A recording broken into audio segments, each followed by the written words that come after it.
तो आज के इस वीडियो में आपको कॉपी लिखने का एक ऐसा तरीका बताएंगे जिससे अनपढ़ भी हो जाएंगे पास। 4 मार्च को आपको कॉपी कैसे मिलना। अब आपके पास अंतिम घड़ी है, यानी अब आपके पास कुछ ही घंटे बचे हैं, समय आपके पास नहीं है। आज की इस वीडियो में आपका 70 नंबर पक्का हो जाएगा अगर आप इस तरीके से कॉपी लिखते हो जैसा आज की इस वीडियो में मैं आपको बताने वाला हूं। यह है क्वेश्चन पेपर और आज की इस वीडियो में सब कुछ आपको करके दिखाया जाएगा कि किस तरह से आपको कॉपी लिखनी है। सबसे पहले आपको इस तरह से एक कॉपी मिलेंगी जिसमें आपको सारी डिटेल्स भर देनी। जैसे यहाँ पर अंग्रेजी तो आपको केमिस्ट्री करने होगा, ठीक है, ये पहले की कॉपी। और देखिए शुक्रवार के बदले शनिवार यहाँ पर होगा, ठीक है, और डेट बदली होगी और आपका roll number same to same इसी तरह से होगा जैसे आपने सभी में भरा है। और संकेतांक आपको इसमें से देखकर भरना है, जैसे 347 WC ये संकेतांक है, इसको आपको गलती से नहीं भरना है, यही आपका संकेतांक है, ठीक है, बात समझ रहे हैं। उसके बाद सबसे पहले इस तरह से आपको भर लेना सभी डिटेल्स वगैरह।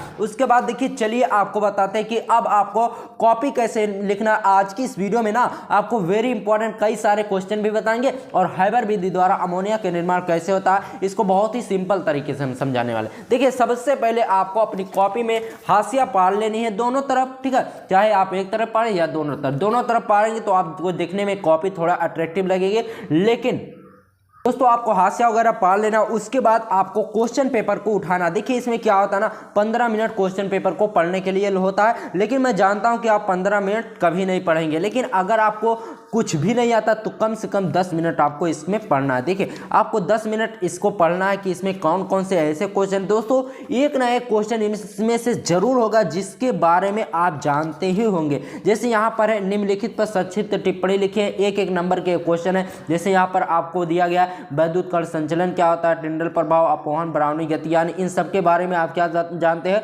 वही आपको लिखना है 2-3 लाइन में। एक नंबर में अगर क्वेश्चन है तो 2-3 लाइन में आपको आंसर को समाप्त कर देना। जैसे यहाँ पर देखिए आपको लिखना है ब्राउनी गति। अब इसको कैसे लिखेंगे सही तरीका जान लो। देखिए सबसे पहले क्या करना है, कौन से प्रश्न का है। देखिए यहाँ पर प्रश्न संख्या 5 का और खा गा है ना, प्रश्न संख्या गा में। तो सबसे पहले आपको हेडिंग डालनी है प्रश्नोत्तर संख्या 5 गा। इसको आपको डबल लाइनिंग कर देने। स्केल नहीं मिल रही तो मैं इसी से इस तरह से पार देता हूँ इसे, ठीक है।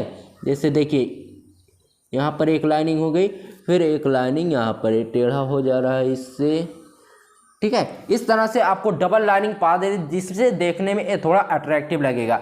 अब देखिए 21 कौन से, देखिए चौथे में है ना, चौथे में ब्राउनी गति, तो आपको चौथा पॉइंट इसमें डालना है, फिर लिखना है ब्राउनी गति। आपको सेम टू सेम इसी तरह से लिखना है जैसे मैंने बताया। दोस्तों क्या होता है ना, अगर आपका फर्स्ट पेज यानी आपका पहला और दूसरा पेज ना अच्छे राइटिंग में अच्छे तरीके से लिखा गया ना तो एग्जामिनर आपके ऊपर बहुत खुश होता है और आपको भर के नंबर देता है। तो सबसे पहले प्रश्नोत्तर संख्या 5 गा लिखना है। उसके बाद कम से कम 2 लाइन आपको छोड़ देना है, ठीक है। 2 लाइन छोड़ने के बाद उसके बाद आपको लिखना है चौथा पॉइंट ब्राउनी गति। अब इसमें आपको लिखना है कोलाइडी कणों की टेढ़ी मेढ़ी गति ही ब्राउनी गति कहलाती है। बहुत ही सिंपल सा है, कोलाइडी कणों की टेढ़ी मेढ़ी गति ही ब्राउनी गति कहलाती है, ठीक है। अब ब्राउनी गति कहलाती है जब ब्राउनी गति की परिभाषा जहां पर एंड हो, जब ब्राउनी गति का नाम आए ना तो उसे आपको काले पेन से, ब्लैक पेन से या फिर इसको आपको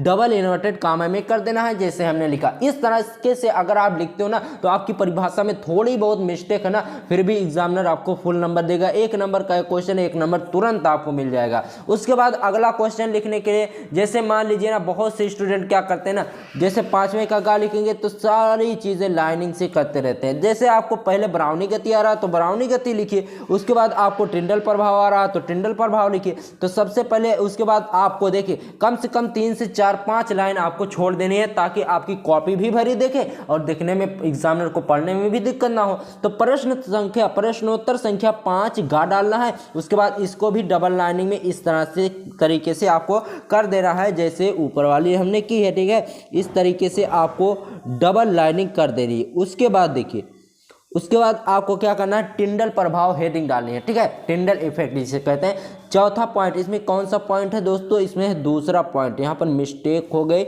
यहाँ पर आपको मिस्टेक नहीं करनी है, ठीक है। दूसरा पॉइंट इस तरीके से टिंडल प्रभाव डाल देना है। फिर लिखना है किसी कोलाइडी विलयन में, क्या लिखना है, किसी कोलाइडी विलयन में कणों द्वारा प्रकाश परिकीर्णन होने की परिघटना टिंडल प्रभाव कहलाती है। ठीक है, इस तरीके से आपको लिखना है टिंडल प्रभाव। ठीक है, उसके बाद देखिए, उसके बाद आपको क्या करना है, अगर आपसे हैबर विधि द्वारा अमोनिया का निर्माण पूछता है तो आपको कैसे लिखना, चलिए आपको बताते हैं। ठीक दोस्तों, आपसे पेप्टिकरण भी पूछा जा सकता है, जैसे टिंडल प्रभाव बरावनी गति हमने लिखा, तो इसमें लिख देना किसी ताजे बने अवक्षेप को विद्युत अपघट्ट मिलाकर पुनः कोलाइडी विलयन बनाने की प्रक्रिया को ही पेप्टिकरण कहते हैं। बहुत ही सिंपल सी इन सब परिभाषाओं को, इन सबको आपको याद कर लेना है। उसके बाद देखिए, हैबर विधि द्वारा अमोनिया के निर्माण की विधि का सचित्र वर्णन कीजिए। वेरी इंपॉर्टेंट है, हो सकता है आज एक क्वेश्चन आपके बोर्ड एग्जाम में फंस जाए। ठीक है, तो आपको करना क्या है, इसको तैयार कर लेना। उसके बाद देखिए, सबसे ज़्यादा इंपॉर्टेंट बात आपको क्या करना है। ठीक है, उसके बाद आपको सबसे पहले हेडिंग डाल देनी है सिद्धांत। ठीक है,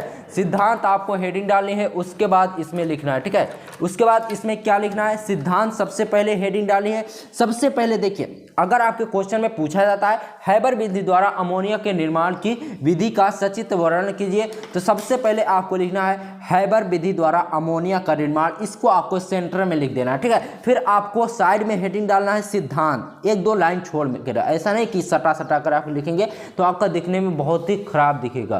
ठीक है, तो आपको सिद्धांत हेडिंग डालना है। फिर लिखना है नाइट्रोजन और हाइड्रोजन में अमोनिया का संश्लेषण निम्न उत्क्रमणीय अभिक्रिया द्वारा होता है। यानी नाइट्रोजन और हाइड्रोजन में अमोनिया का संश्लेषण, यानी नाइट्रोजन और हाइड्रोजन से ही अमोनिया का निर्माण होता है। इस तरह से भी आप लिख सकते हैं कि नाइट्रोजन और हाइड्रोजन के अभिक्रिया द्वारा ही अमोनिया का निर्माण होता है। तो इसका रिएक्शन आप लोग देख लेंगे, बहुत ही सिंपल रिएक्शन है, N2 + H2। ठीक है, या फिर प्लस यहाँ पर आयरन और मोलिब्डेनम के चूर्ण से ये भी बना। ठीक है, और इसको कितना 200 वायु यानी 200 प्रेशर है और 500 अंश सेल्सियस पर गर्म किया जाता है। फिर यहाँ पर अमोनिया तैयार होती है और 22.4 किलो कैलोरी भी प्राप्त होती है। ठीक है, तो इसका बैलेंसिंग भी आप देख सकते हैं, जैसे यहाँ पर H3 है। ठीक है, 2NH3 है, तो यहाँ पर 3 हाइड्रोजन है। ठीक है, 3 2 5 हाइड्रोजन यहाँ पर हो गए, 3 2 6 हाइड्रोजन, और यहाँ पर भी 6 हाइड्रोजन आपके हो जाएंगे। ठीक है, और यहाँ पर N2 है और यहाँ पर भी N2 हो जाएगा। उसके बाद ये बैलेंसिंग है। ठीक है, इस तरीके से आपको लिख देना है इसका रिएक्शन लिखना भी बहुत ज़रूरी है। अगर आप इतना लिखोगे तो 2 नंबर आपके कहीं नहीं जाने वाले, अगर आप और भी कुछ ना लिखोगे तब भी। दोस्तों, उसके बाद इसका फिगर भी इस तरीके से आपको बना लेना है, बहुत ही सिंपल तरीके से हमने बनाया। पहले आपको ऐसे लाइनिंग खींच देनी है, फिर इधर से एक लाइनिंग खींच देनी है, फिर इधर से ऐसे ऐसे करके बहुत ही सिंपल तरीके से अगर आप बनाना चाहोगे एक ही बार में आपका बन जाएगा।